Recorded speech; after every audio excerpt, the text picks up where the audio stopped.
Hello. Magandang umaga po. Tumuno po tayo sa ating pag-aaral ngayong umaga. As a sort of introduction, marami ang sana all sa balita na merong reward si Heidelin Diaz ng lifetime supply ng fuel. Pero agad itong sinalag ng kanyang manager at nilinaw na tanging 2 taon lang nila ito napakinabangan. Sagot ng Phoenix Petroleum, sinabi nila na dahil nag-switch ng brand ang atleta at dahil doon ay hindi na-honor yung pangakong lifetime supply na ito. Well, sa Kristiyano rin, meron tayong inaasahan. Meron ding pangako na lifetime supply, pero sad to say, hindi ng fuel, pero ng mas malaking spiritual blessing. At ito ay ang encouragement. Lalo na kung makikita ng bawat isa sa atin na ito ay isang sacred duty at biyaya ng Diyos para sa atin. At yan yung aim natin, yan yung pag-aaralan natin ngayong umaga. This is the holy obligation ng encouragement. Pa-assist na lang. Sige bro. As a scriptural foundation, nais ko na basahin natin yung 1 Thessalonians 5 verses 9 to 11. Sinabi doon, "For God has not destined us for wrath, but to obtain salvation through our Lord Jesus Christ, who died for us, so that whether we are awake or asleep, we might live with Him." Verse 11, "Therefore encourage one another and build one another up, just as you are doing." Now, gusto kong pansinin natin na yung motivation ng command na ito ay matatagpuan natin sa first two verses, sa verses 9 to 10.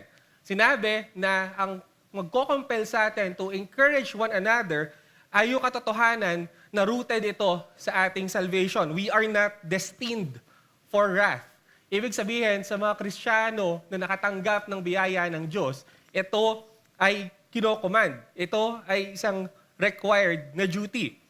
Ang pinupunto natin dito, since salvation, or since we have obtained salvation through Christ, Christians should be the most encouraging people in the world.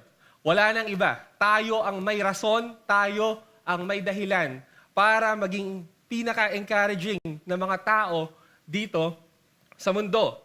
Pero ang problema, ang mundo perversely dinistort yung katotohanan ng encouragement. Naging masyadong mababaw. Nereduce na lang to by saying merely positive things sa ibang tao, or minsan na-equate na wini-withhold kasi pwedeng mag-pop up, maging prideful yung pagbibigyan mo nito. And as a result, vitally needed and neglected ito today. Sadly, even sa place kung kay saan mas ine-expect na makakatanggap ng encouragement, which is the church. Sometimes we have a severe shortage ng encouragement dito sa iglesia. It often run dry sa atin. Naalala ko yung prayer lagi ng mga men bago yung preaching. Sinasabi nila lagi na 6 days, binagbattle ka ng kaaway, na paligiran ka ng kasalanan, and then naglulong ka na makasama yung brethren mo sa church, and then ganun katindi yung discouragement mo. And then sometimes, the sad reality is that wala tayong natatanggap na encouragement in the very exact place wherein we are expecting it. This is a truth because we know na sinabi mismo ng Panginoong Jesus that we will have trouble in this world. Marami sa atin yung may suffocation ng extreme discouragement dahil marami tayong pinaglalabanan. At ang resulta nito, dahil walang natatanggap na encouragement, hindi natin masisisi that some people feel unloved, unimportant, and overlooked. Ilang patotoo or ilang mga kwento na yung natanggap natin na isang reason why they left the church is because they feel na hindi sila belong there, or they feel unloved. No?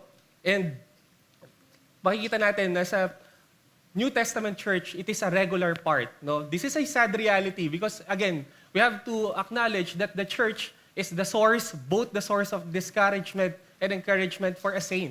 Because again, dahil sobrang dear ng mga tao sa iglesia, tayo sila yung nagiging source ng pain natin, but very often, ng mga sweet at mga magandang bagay. That's why our objective ngayong umaga na ito is let us positively transform yung mga local church into a place where healthy biblical encouragement flourishes.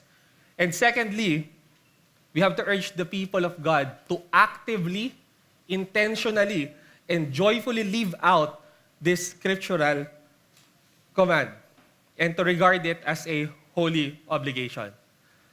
Basahin ko lang yung book ni Mark Chansky, Encouragement, Adrenaline for the Soul. Sa kanya lang galing na this is a holy obligation. Sinabi niya, the world is a cursed, dangerous, and unfriendly place full of these things, not success, tragedies, and disappointments.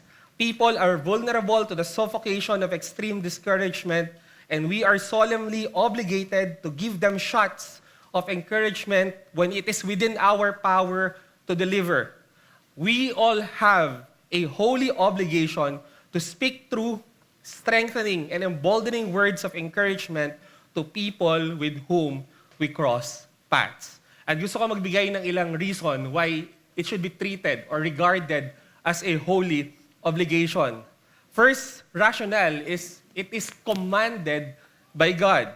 Makikita natin na yung Bible is teeming with a lot of revelations na nagsasabi that we should love one another by mutual encouragement. 1 Thessalonians 5 verse 14, and we urge you, brothers, admonish the idle, encourage the faint-hearted, help the weak, be patient with them all. Ephesians 4 verse 29, let no corrupting talk come out of your mouths, but only such as is good for building up, as it fits the occasion, that it may give grace to those who hear. No? Si Jonathan Edward, isa sa mga resolution niya, is that let there be something of benevolence in all that I speak. No? Ine-ensure niya na kapag nagsalita siya, it will be encouraging and it would bring encouragement sa hearer na ito. And even si Robert Murray McCheyne, sinabi niya that he will not speak ill or anything na discouraging hanggat maaari for someone na for whom Christ died. As much as possible, lalo kapag kapatiran, ay nagiging maingat sila sa kanilang salita. As much as possible, nahaluan ito ng grace. Then secondly, bakit holy obligation ang encouragement? It is a character of the triune God. Ang Diyos mismo ay isang encourager. Sa 2 Thessalonians 2, verses 16 to 17, now may our Lord Jesus Christ Himself and God our Father who loved us and gave us eternal comfort and good hope through grace, comfort your hearts and establish them in every good work and word. And then sa Romans 15, verses 4 to 6, sinabi doon, for whatever was written in former days was written for our instruction, that through endurance and through the encouragement of the Scriptures we might have hope. May the God of endurance and encouragement grant you to live in such harmony with one another. Sa Matthew 25, verse 21, his master said to him, well done, good and faithful servant. You have been faithful over a little, I will set you over much. Enter into the joy of your master. And then sa John 16, verse 7, nevertheless, I tell you the truth. It is to your advantage that I go away, for if I do not go away, the helper will not come to you, but if I go, I will send him to you. So nakikita natin, it is the very character ng Diyos mismo. Kaya nga, ang tanong natin dito, no, if the triune God displays Himself as magnanimous and generous in encouragement, how can we withhold it from others? Diba? We want to be like Christ. We want to imitate God. We want to be godly. So isa dapat pala sa kinukultivate natin na grace ay ang pagiging encouraging. Now thirdly, another reason bakit isa siyang holy obligation is because it is spiritually beneficial to the souls of the people of God. No, napakadaming rason sa Scripture kung bakit ano yung mga benefits na nakukuha natin mula sa encouragement. Sa unang reason is encouragement strengthens, no? Doon sa kaninang scriptural foundation natin, sinabi doon, therefore encourage one another and building one another up just as you are doing. And then si Jonathan, no, sa 1 Samuel 23 verse 16, no, sinabi doon, and Saul's son Jonathan went to David at Horesh and helped him find strength in God. No? So, ang encouragement ay nakakapagpalakas, lalo na spiritually, sa mga saint. And I want to emphasize dyan, no, that the very essence ng encouragement is finding strength in God. Hindi sa sarili natin, but point tayo, no, sa kalakasan ng Diyos. Now, second reason bakit na beneficial ang encouragement is because it gladdens. No? Sinabi sa Proverbs 12, verse 25, anxiety in a man's heart weighs him down, but a good work makes him glad. No? Sinasabi dito na ang anxiety daw, no, is a heavy burden, it paralyzes, no? Pero kapag yung meron kang natanggap na good word, it restored the joy and it bring peace. Sa 1 Samuel 11 verse 9, sinabi doon, thus shall you say to the men of Jabesh Gilead, tomorrow by the time the sun is hot, you shall have salvation. And then sinabi after that the men of Jabesh were glad. No? And even si Charles Spurgeon, may sinabi siya that it does people good to be told how highly we value them. There is many a Christian man and woman who would do better if now and then someone would speak a kindly word to them and let them know they had done well. No? May profound na joy when you are being encouraged by someone.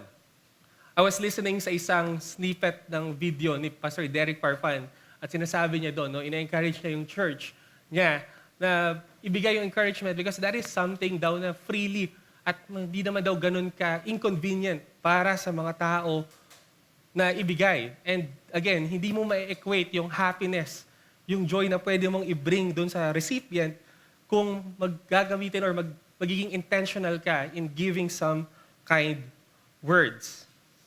And then the next reason is encouragement sweetens. No, ganyan siya dinescribe sa Proverbs 16 verse 24. Gracious words are like a honeycomb, sweetness to the soul and health to the body. No? May pleasure, merong delight kapag nakakatanggap tayo ng encouragement. Sabi ni Derek Kidner doon sa isa niyang commentary, nung sinabi diyan na health to the body, literal daw, it fattens the bones. So, both spiritually and physically speaking, and nakakapagpataba daw ang encouragement. And we all know, di ba, na kapag you're encouraged, that's when you're ganado tayong kumain. So malalaman mo dito sa iglesia kung sino yung mga grabe yung encouragement. Di ba? Pero it's spiritually and physically speaking, it gives flesh to the bones. Ganito daw yung nabibigay ng encouragement. And then next is encouragement and leavens. No? Nagbibigay buhay ang encouragement. Sinabi sa Proverbs 18, verse 21, death and life are in the power of the tongue, and those who love it will eat its fruits. Ang dami na nating narinig ng mga kwento, no, na even sa mga atleta, even mga businessman, mga successful na mga tao dito sa mundo, no, na they were once discouraged and someone nagsabi sa kanila ng kind words, and then yun yung ina-attribute nila na naging motivation nila para maging successful dito sa mundo. Somehow, nabubuhayan ng loob. And hindi lang spiritually speaking tong sinasabi natin, no? Even physically. I mean, we all know that the tongue can really kill a body. No? Sa US, may lumalabas na mga pag-aaral na lahat daw ng mga suicide note, ang nakalagay doon, ang reason is because they said. Merong sinabi sa kanya na nasaktan siya, and that's the reason bakit na-trigger sila to kill or to take their life away. And I believe, recently lang, isang anak ng celebrity, no, yung nakatanggap ng bashing, and then yung naging isang response niya is to take away her life. So we can say talaga na ang encouragement can be life-giving and it can also be a life-depleting. Ganito ka-crucial yung grace or yung duty na ito. And then lastly, encouragement helps prevent backsliding. Sinabi sa Acts 14, verse 21 to 22, when they had preached the gospel to that city and had made many disciples, they returned to Lystra and Iconium and to Antioch, strengthening the souls of the disciples, encouraging them to continue in the faith, and saying that through many tribulations we must enter the kingdom of God. Hebrews 3, verse 13, but exhort one another every day, as long as it is called today, that none of you may be hardened by the deceitfulness of sin. And then lastly, sa Hebrews 10, verse 25, not neglecting to meet together as it is the habit of some, but encouraging one another, and all the more as you see the day drawing near. So nakikita nyo, sa encouragement pala na merong spiritual safety. No? Practically, kung gusto mo pala na magstay ka sa faith, no? Kung ikaw, alam mo yung tendencies mo to leave the God you love, you should, again, meet up, gather together with the saint, and hindi lang mag-gather. You have to encourage one another. Kailangan ng mutual encouragement para magpatuloy daw tayo sa path ng obedience at ng holiness. We cannot exist spiritually without each other. So may link yung encouragement sa spiritual safety ng isang saint. That's why we can say, it's only right to say that encouragement has the power to rescue not only lives, but also the souls. No? It is a painful thing na makita yung mga mahal natin o mga kakilala natin na dating mananampalataya to depart, no, from faith. No? We've had enough sa bagay na ito. That's why it should fuel us. No? It should compel us to be more intentional pagdating sa pag-encourage ng bawat isa. Now, hindi ito madali. No? We all know that ito ay challenging. That's why we want to touch here sa study natin what keeps us from encouraging one another. So again, ang encouragement, it stands in contrast, no, with the bent of human nature. Ino-oppose ng ating katawan, lahat ng fibers ng being natin, yung pagiging encouraging. Why? Because we have an egotistical jealousy, no? Prideful na pagkainggit. Sa 1 Corinthians 3 verse 3, for you are still of the flesh, for while there is jealousy and strife among you, are you not of the flesh and behaving only in a human way? James 3:14, but if you have bitter jealousy and selfish ambition in your hearts, do not boast and be false to the truth. And then sa Mark 7 verses 20 to 23, sinabi doon ni Christ, no, what comes out of a person is what defiles him. For from within, out of the heart of man, come evil thoughts. No? Ang dami niyang binigay ng mga sin doon, and isa doon yung envy at yung pride. So lumalabas daw sa bibig, no? Yung sin na to, yung pagiging envious. And then nung inaaral ko to, even pala yung hindi pagiging silent mo minsan, yung pag-withhold mo ng encouraging words can be attributed din sa pagiging envious mo. Na hindi ka nagsasabi, no, kasi ayaw mo, naiinggit ka na baka mas mahigitan ka niya or something na mas mag-i-spur sa kanya or mag-i-inspire or mag-e-emphasize or mag-spotlight siya. So, sin of omission. No? May kita natin sa bibig natin, yung laman ng heart natin, and even yung silence natin minsan, when every person sa church or maybe sa isang setup, no, lahat pinupuri yung isang tao, and we try to be silent, isa rin pala yon na manifestation ng pagiging envious at pagiging prideful. May sinabi si Mark Chansky dun sa book niya, no, isa daw, hindi lang natin napapansin, pero isa daw na pinakamahirap na command sa scripture ay yung sinabi na rejoice with those who rejoice. Kasi sobrang hirap naman talagang mag-rejoice kung, iba, yung isang bagay na nire-rejoice niya is something na lacking sa'yo. Di ba? I don't know, pero I can relate doon sa bagay na yon, no? It's very hard to rejoice when that is something na wala ka. And then the next reason, bakit hindi tayo nakapag-encourage is because we have the spirit of fault-finding and constant criticism. Ito yung default setting natin. Sa Jude 16, sinabi doon, these are grumblers, malcontents, following their own sinful desires. They are loud-mouthed boasters, showing favoritism to gain advantage. No? So mas natural sa atin ang mag-cut down, ang magbigay ng criticism kesa magbigay ng accolade or ng papuri sa iba. Ito yung specialty natin in pulling down others. Hindi tayo makakapagbigay ng compliment without balancing it with a criticism. No? Isang reason, minsan tinatago natin under the guise ng encouragement, pero tsaka natin papasukan agad ng criticism. So it is natural sa atin. Praising involves looking up to admiration. Nahirap kasi tayo, no, na i-express yung admiration natin sa isang tao. But this is very unlikely or unnatural. Sabi ni C.S. Lewis, listen, the world rings with praise. Lovers praising their beloveds, readers their favorite poet, walkers praising the countryside, players praising the favorite game, praise of weather, wines, dishes, actors, motors, horses, colleges, countries, and historical personages.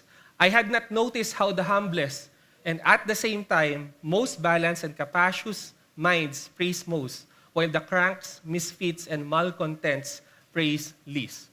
Pag tumingin ka, itong buong mundo, meron silang pinupuri. No? Pero yung mga tao daw na hindi marunong magpuri, sila yung mga pinaka-critical at mga fault finders. No? Almost everyone dito sa mundo nag-a-affirm, nagbibigay ng kanilang accolade sa ibang mga tao o sa ibang mga bagay. And tayo, no, kapag we are very critical, ay hindi natin ito ibinibigay.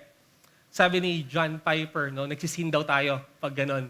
Kasi anything good daw sa kapatiran natin is blood-bought. No? And you are being foolish kung yung glimmer ng goodness dun sa kapatid mo ay hindi mo papansinin. No? Namatay si Christ for Him to have that kind of virtue. And you will be foolish, no, kapag in-overlook mo lang ito. I just want to say that a cranky, critical spirit isn't merely a personal trait, but a spiritual problem and on the issue and an issue of the heart.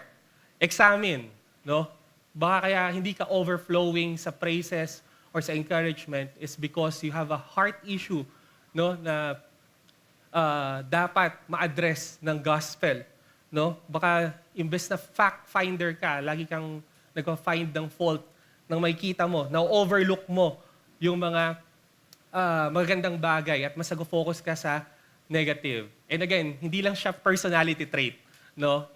We have to treat this as a spiritual problem.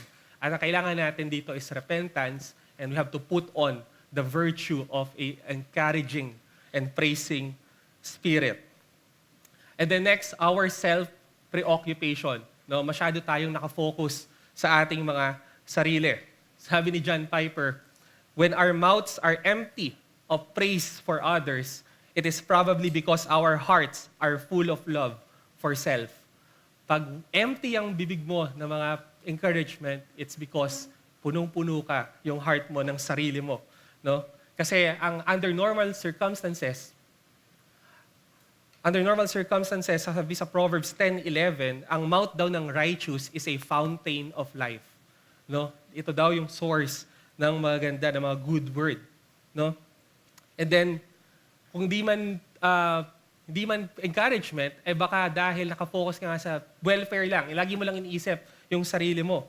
No? Which is very antithetical sa virtue ni Christ. Sabi sa Philippians 2 verse 3 to 4, let each of you look not only to his own interest, but also to the interest of others. And then the next reason, bakit withhold natin yung encouragement is because our contempt for flattery. No, ayaw natin na mag-err or sa pagpa-flatter sa ibang mga tao. Which is, sa una, no, it sounds legitimate kasi maraming scriptural warrants itong command na ito. Proverbs 26-28, a flattering mouth works ruin. Proverbs 29 verse 5, a man who flatters his neighbor is spreading a net for his steps. So, ibig sabihin, dangerous yung ma-flatter ka ng mga tao. Si John Flavel, maganda illustration niya, no? Bawat tao daw ay may hawak na pulbura.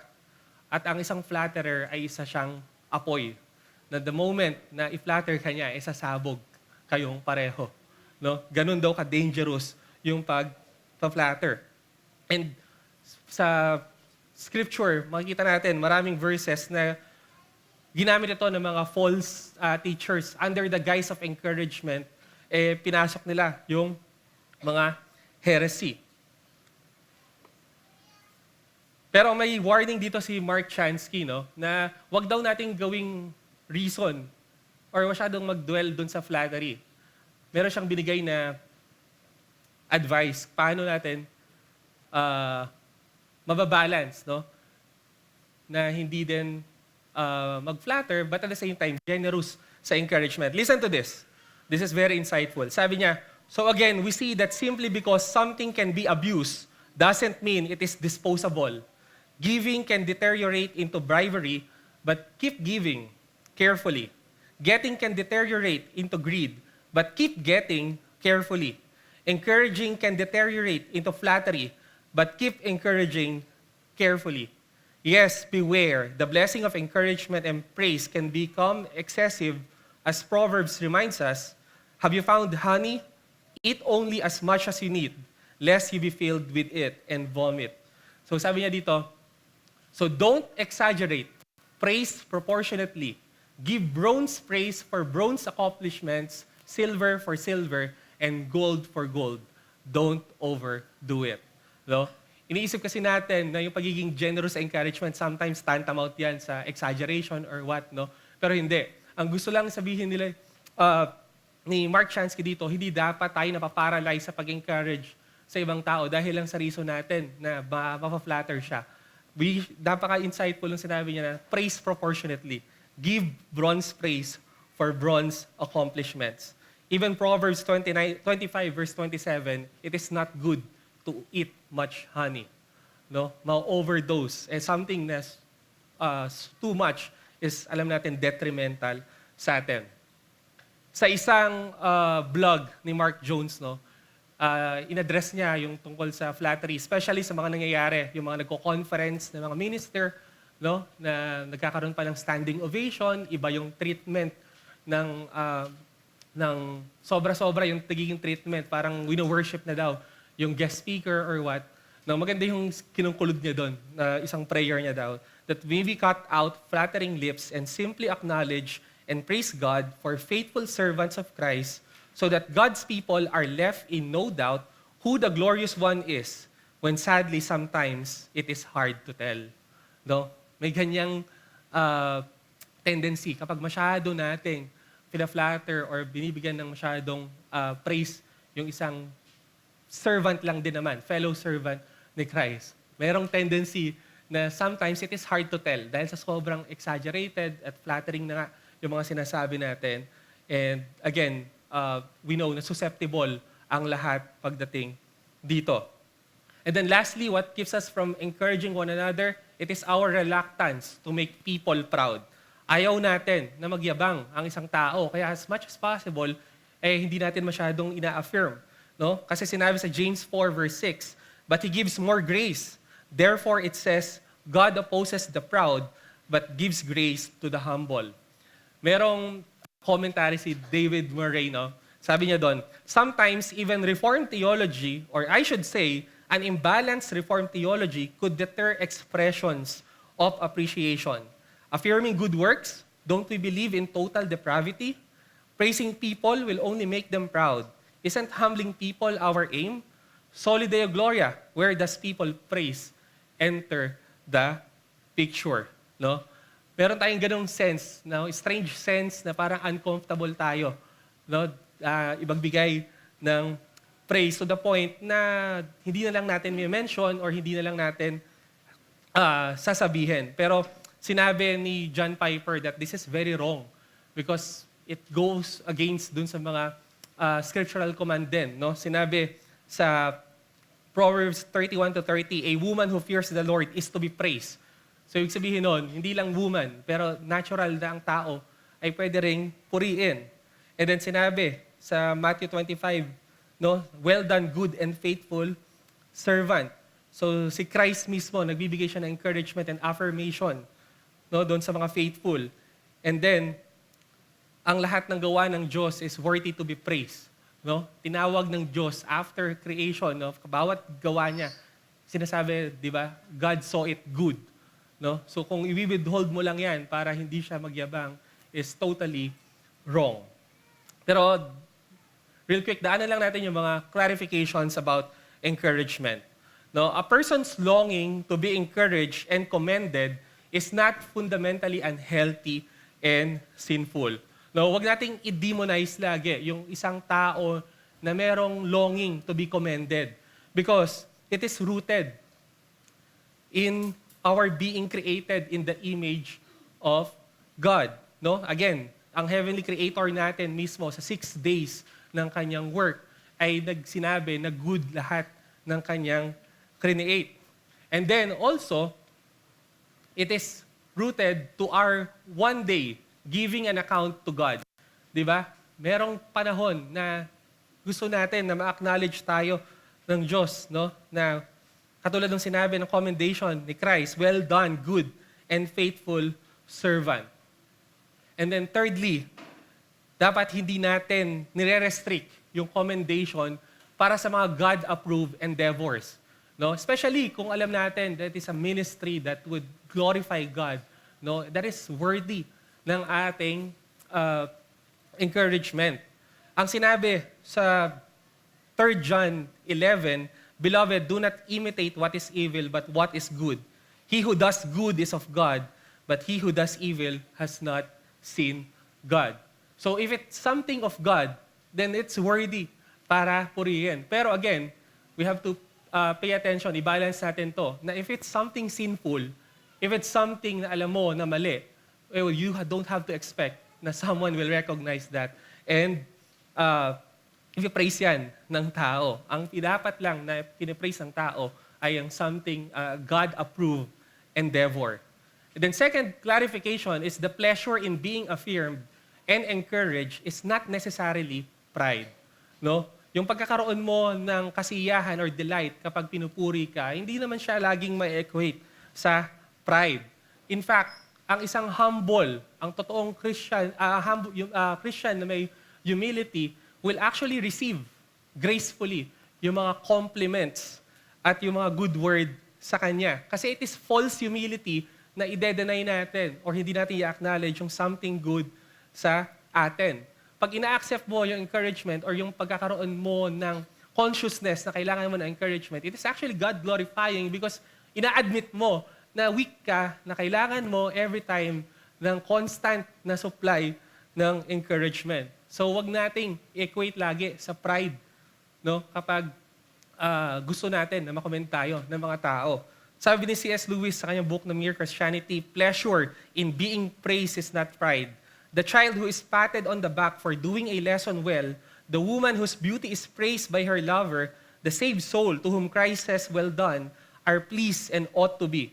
For here, the pleasure lies not in what you are, but in the fact that you have pleased someone you wanted to please. So ang ganda ng, no, dito parang nilinyahan ni C.S. Lewis, no? As long as it lies in the fact that you are pleased dahil someone you wanted to please, ang na-please is, there is something na hindi dapat i-associate sa pagiging prideful.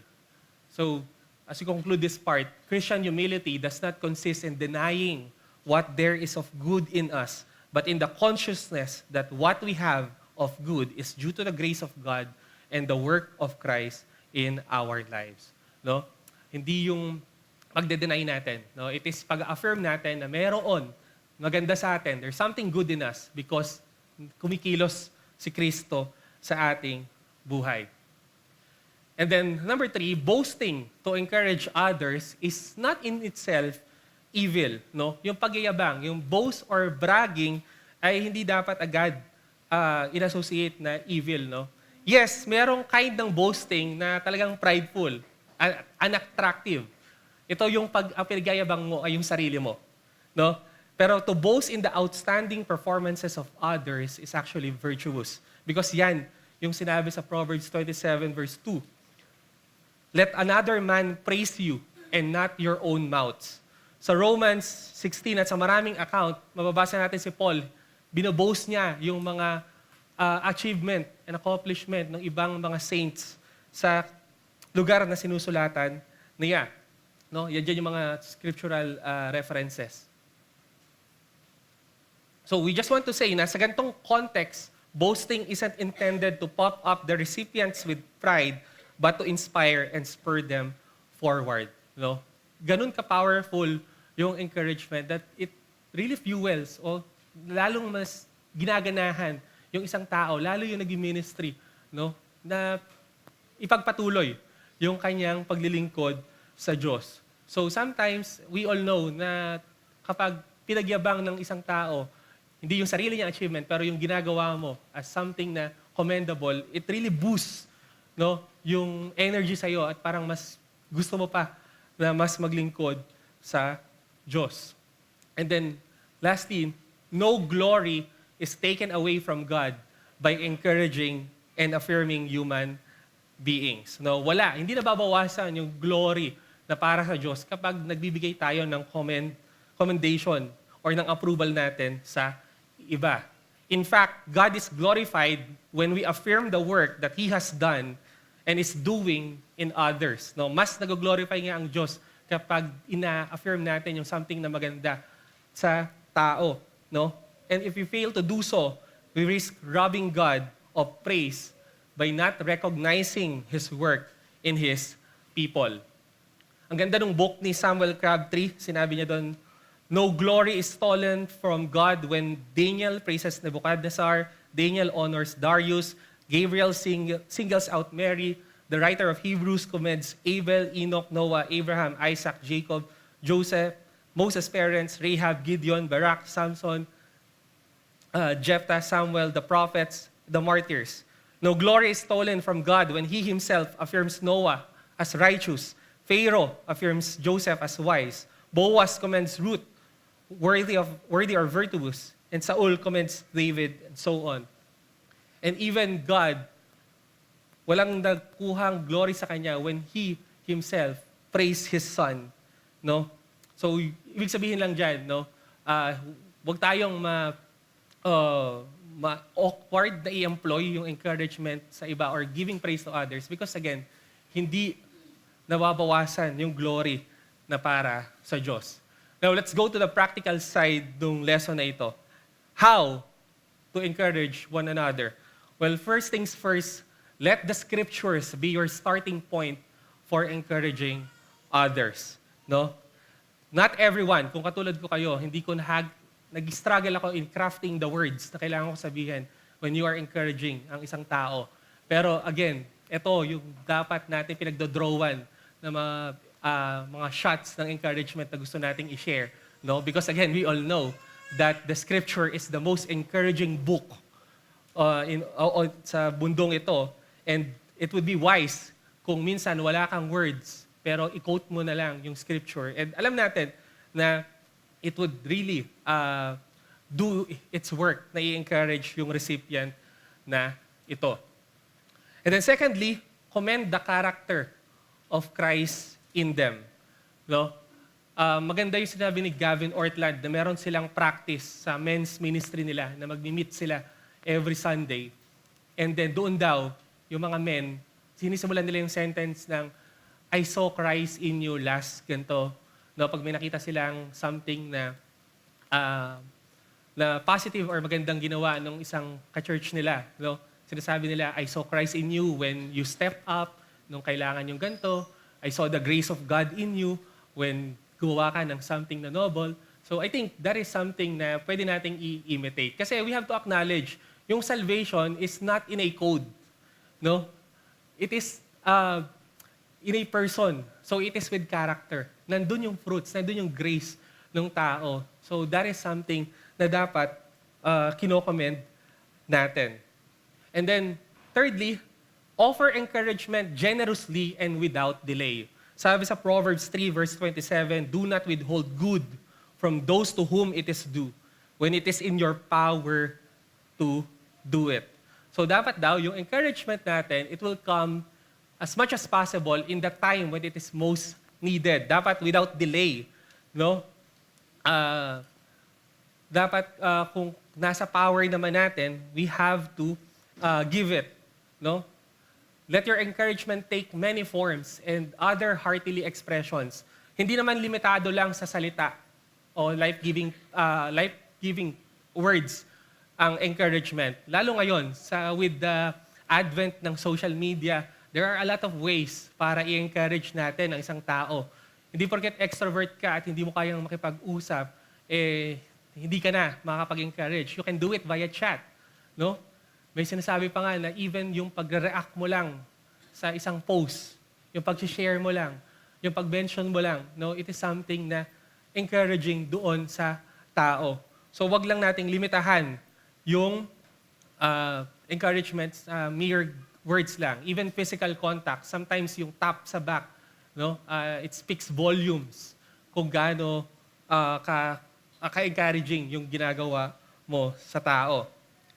And then fourth, reciprocate encouragement by sharing with the encourager a verbal account of progress or an answered prayer.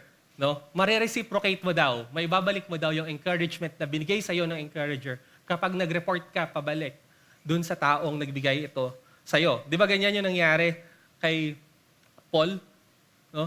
Nung na-receive niya yung report, sabi niya, but now that Timothy has come to us from you and has brought us the good news of your faith and love and reported that you always remember us kindly and long to see us as we long to see you. For what thanksgiving can we return to God for you, for all the joy that we feel for your sake before our God. No? Namumultiply yung encouragement, namumultiply yung thankfulness sa Diyos kapag binabalikan natin yung isang encourager natin ng isang tungkol sa progress or sa isang answered prayer. Well, just this week, isang mahal na kapatid ang nag-chat at nagsabi, nag-pray yung kanyang regularization sa trabaho. And then, after we prayed, naka-receive kami after 2 days ng message na answered prayer. Truly, na regularize siya sa work niya. And kaming mag-asawa, we are so happy. Sobrang iba yung profound na encouragement na natanggap namin. So we can attest. At kayo rin, you have your own story na kapag shinare sa inyo yung progress o yung isang answered prayer is really, it is encouraging. No? Sa church natin, we have a lot of prayer requests na magkaroon ng baby, ng healing sa isang sakit and all. And ang ganda ng practice natin na, di ba, sa GC natin, we are reporting yung progress or something na development doon. And again, it encourages even the encourager and yung mga nag-pray about it. So let's make it a culture and a habit. No? And then number 5, let your cheers ring out loudly and publicly. There are a lot of instances or accounts sa scripture na yung encouragement nila is ginagawa publicly at sinashout. No? Sa Nehemiah, nung ina-encourage niya, yung nire-rebuild nila yung wall, ang ganda nung sinabi ni Nehemiah doon, do not be afraid of them. Remember the Lord, great and awesome, and fight for your brethren, your sons, your daughters, your wives, and your houses. We are doing a great work, and we can't come down. Sa Galatians 6 verse 9, and let us not grow weary while doing good, for in due season we shall reap if we do not lose heart. At saka ang ganda ng illustration sa Hebrews 12 verse 1 to 2, no, na yung great cloud of witnesses ay nag-cheer sa'yo as you pursue or as you run this race with endurance that is set before us. So as much as possible, no, let's make our our praises or our cheers loudly and publicly. Si D.L. Moody sa isang sermon niya, sinabi niya, yung isang illustration na isang fireman daw, no, na napakalakas na daw ng apoy, nahihirapan na siya na akyatin para iligtas yung bata. Ang ginawa daw ng mga tao is nag-cheer daw yung mga tao sa baba. And ang nangyari daw is na-empower yung fireman at mas ginanahan siya, mas nagkaroon siya ng courage na iligtas yung tao dahil malakas yung boses at public ginawa ito. So I believe it is something na dapat din nating i-emulate. And then number 6, offer encouragement by relating your own experiences to theirs. Napaka-powerful, very real, at iba yung impact sa tao kapag in-encourage mo siya by saying or by sharing yung na-experience mo din. Kasi di ba sinabi sa 1 Corinthians 10 verse 13, no temptation has overtaken you except such as is common to man. But God is faithful, who will not allow you to be tempted beyond what you are able. No, sa 2 Corinthians 1 verse 3 to 4, sinabi doon, Blessed be the God and Father of our Lord Jesus Christ, the Father of mercies and God of all comfort, who comforts us in all our tribulation, that we may be able to comfort those who are in any trouble, with the comfort with which we ourselves are comforted by God. So iba yung credibility, no? Iba yung integrity pag galing yung nagbibigay ng encouragement ay na-experience yung same na situation. And then number 7, be an encourager through your committed presence. Katulad ng sinabi ko kanina, hindi lahat ng encouragement is in the form of words. Sometimes, by just showing up, hindi mo alam that it matters. It means the world to that person. Basta nandiyan ka. No? Si David, nung nandun si Jonathan, no? Sinabi doon, he was strengthened in God. Si Job, before magsalita, yung tatlong friends niya, merong sinabi doon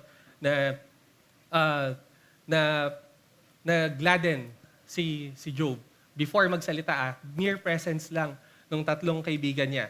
And even si Christ, di ba, nung nasa Gethsemane, nilong niya yung presence ng kanyang mga disciples.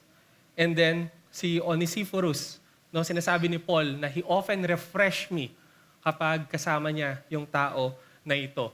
And we can just say that never underestimate the blessing your presence can bring to the discouraged.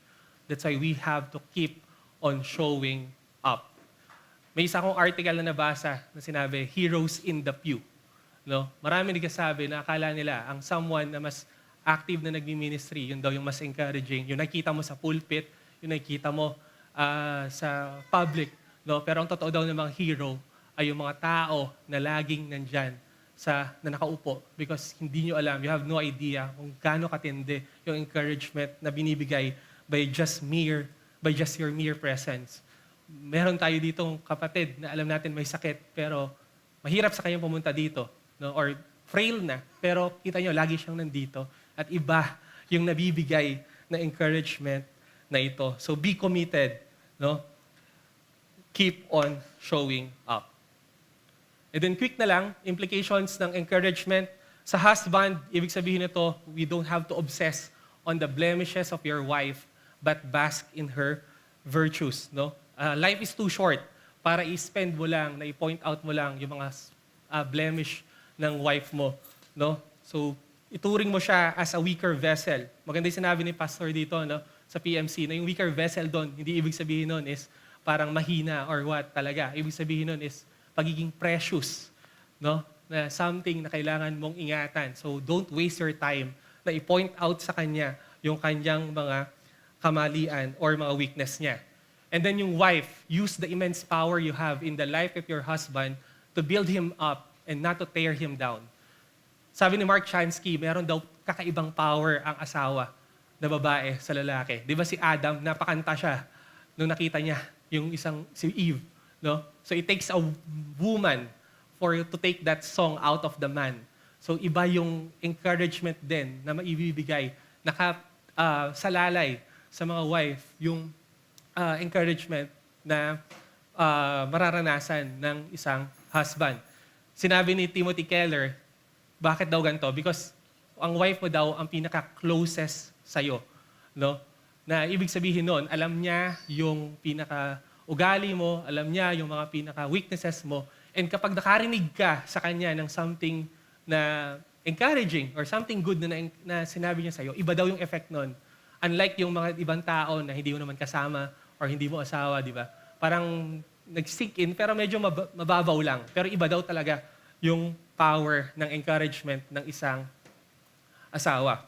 And then thirdly, sa parents, resist your tendency to be excessive fault finders to your children. Try to balance it ng commendation, no? Kasi even ang Father, God the Father, 'di ba, nung unang niyang nakita si Christ, 'di ba? Hindi naman nung sa isang account, no, hindi naman niya agad hinanapan ng mali or anything. Alam natin walang sin or anything na mali sa Diyos. Pero ang sinabi niya, "This is my beloved son to whom I am well pleased." And that is the pattern of na dapat gayahin ng parents.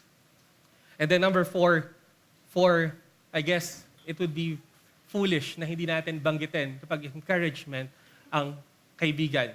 No, maraming nagsasabi that the most spiritual encouragement ay nanggagaling under normal circumstances sa isang kaibigan.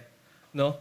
If you have friends na laging kang ini-encourage, you are blessed beyond measure. May sinabi pa si Mark Chansky, no, napansinin niyo, ang mga tao daw na mahilig mag-encourage, sila daw yung hindi nawawalan ng companion. Sila yung hindi nawawalan ng kaibigan. Sinabi sa Proverbs 17 verse 17, "A friend loves at all times, and a brother is born for adversity." So, yung brother, nagiging mas encouraging siya, lalo kapag nandyan siya at times na mahirap sa mga suffering. But again, let's balance it out.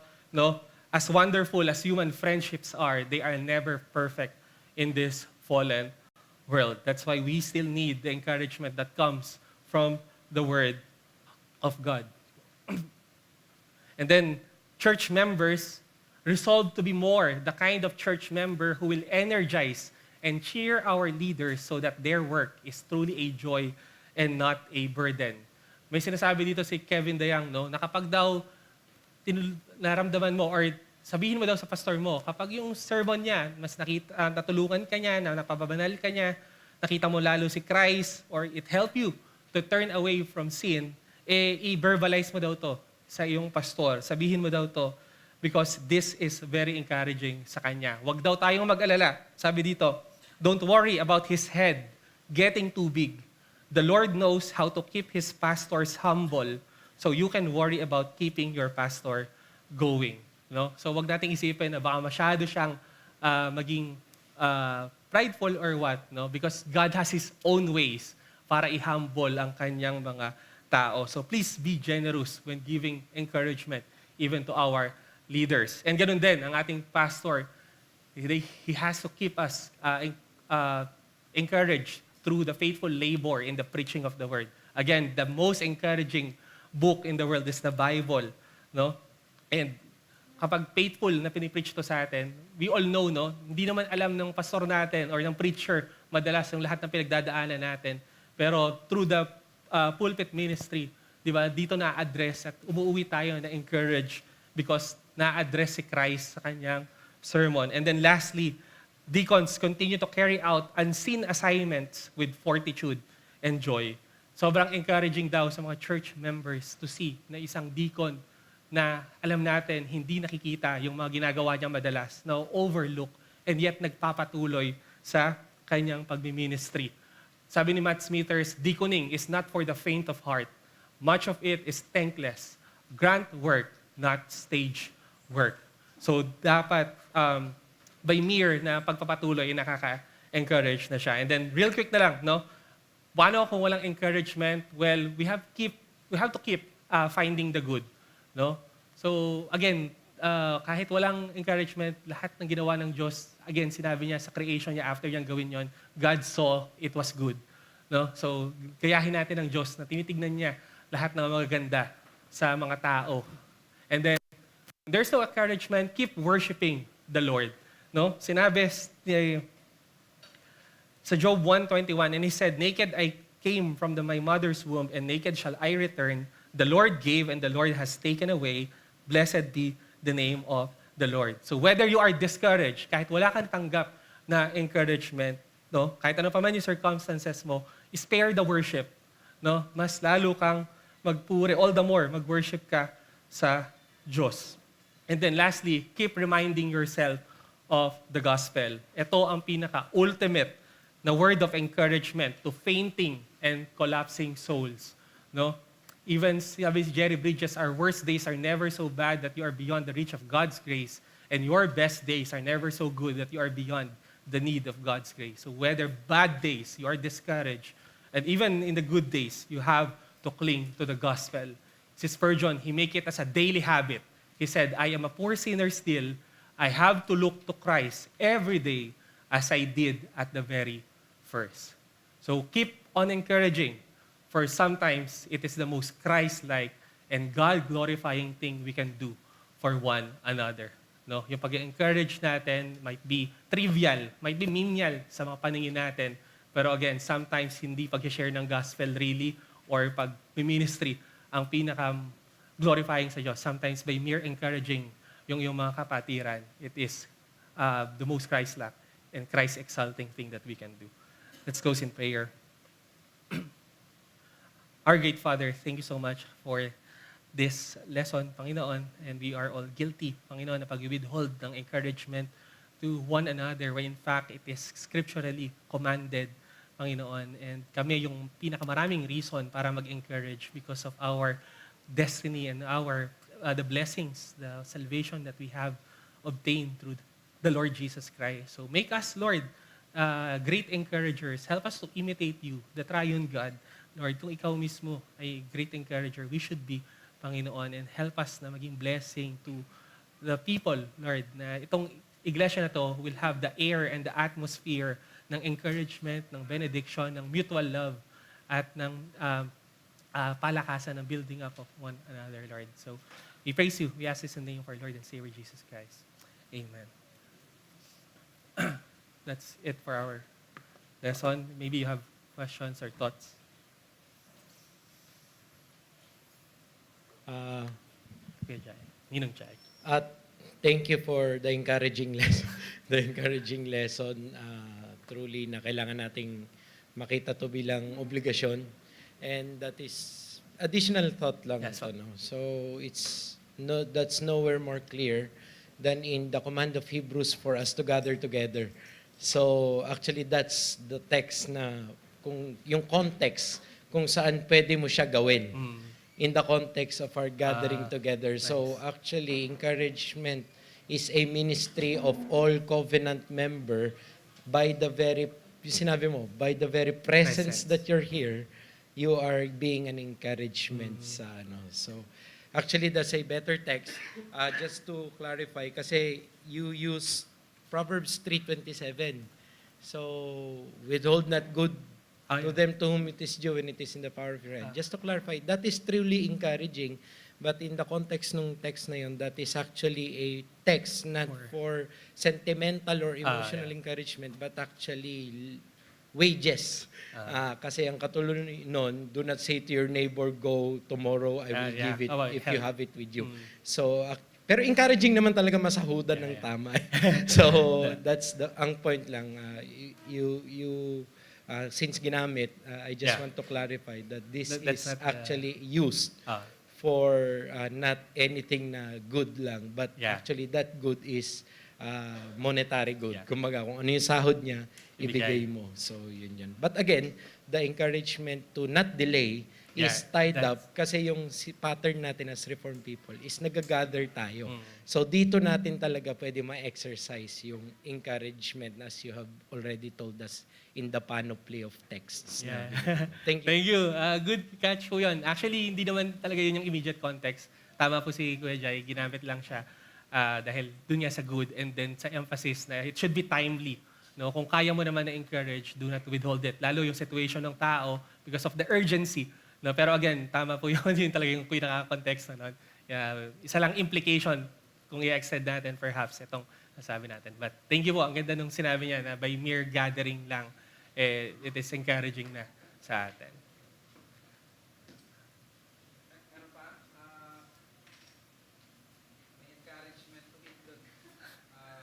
Sige po.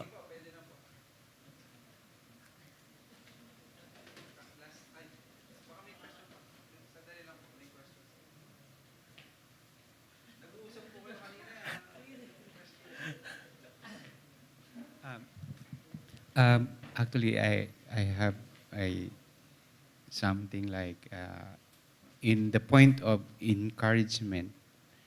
Kasi sometimes encouragement is something na ibigay natin through a person who is suffering.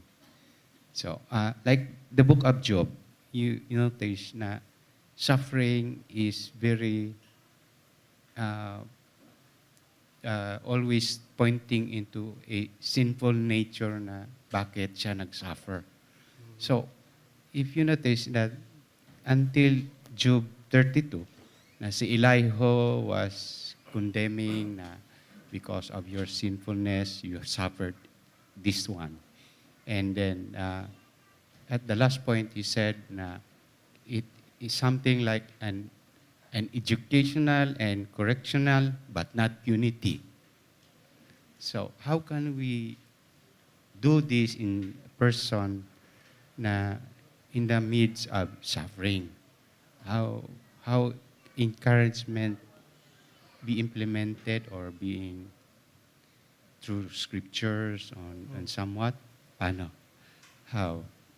Well, again, dapat po proper encouragement because yung nababagay dun sa situation niya. No? So tama po kayo, yung encouragement madalas attributed lang siya sa suffering. Pero may encouragement din when it comes to rebuking someone na nasa sin, di ba? And you're doing good din pag ina-encourage mo na umalis siya dun sa mire na yon. So again, katulad nung inano natin, it's the scripture ang pinaka-first starting point as much as possible sa pag-encourage. Regardless of the situation, even suffering, even rebuke lang, or... Well, yeah. this is one of the best lecture I ever attended.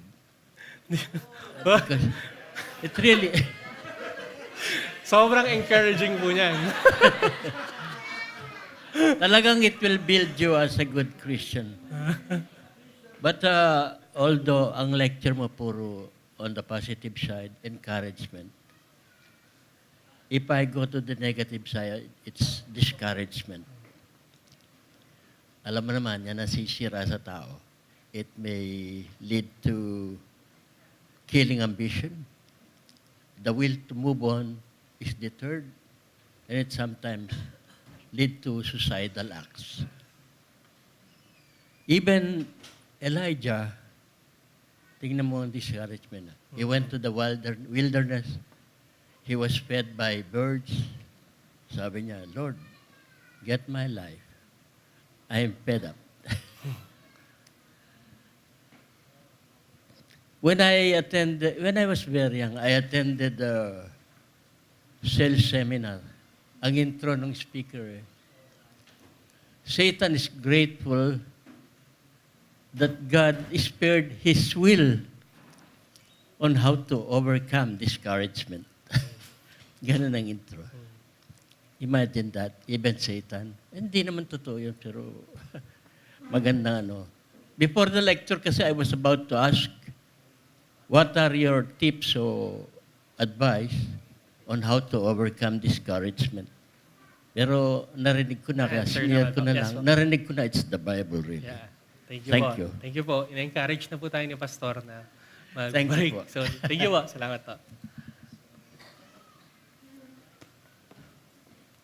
Kasi, pwede ba magtanong class? Ay, sige, Brody. Sorry. What's the difference between encouragement and flattery? Okay. Encouragement is, of course, yun nga, acknowledging something good, which is true.